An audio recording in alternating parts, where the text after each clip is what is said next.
Because my mom sent me to a small private school, small little Catholic school, in my hometown, Yeah. and I'm from a small hometown, so like Catholic school where I'm from Mm. is not Gossip Girl. When I went to school there, bruh, there I didn't have to wonder. All right, I didn't have to wonder. There were years where I was the only black person in my grade.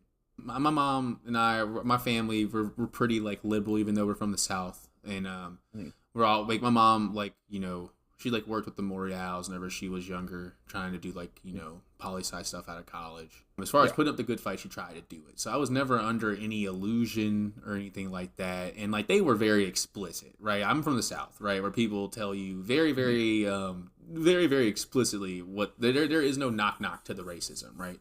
That being said, I could 100% see how someone who like if someone was living that experience someplace else that wasn't in the South, oh, they probably might they might love their community. It might be that family unit that like they claim to be, where like everyone pitches in, everybody's coming to the homecoming game every year to tailgate and everything. Like that might be what your life is, but it's not everybody's. It wasn't mine, and I think that when we decide to say, hey, I showed the black guy your comic, he wasn't a fan.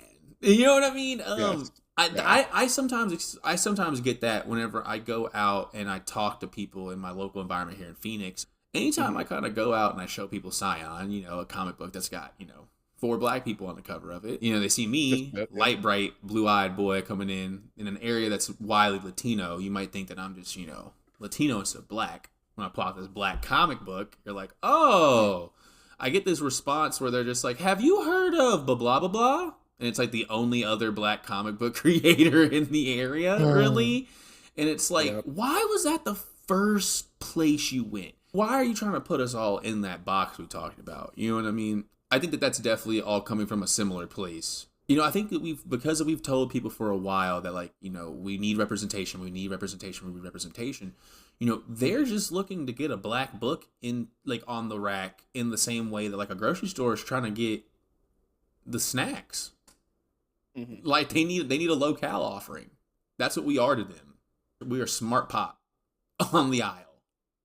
Like there's a quirk, and that's what we're here for. And I do think that if we don't, write the hell out these books, that's all they're ever going to see us as. And it's not to say that we're trying to write it for them. What I'm trying to say is that, when we decide to do the thing, we do it really good.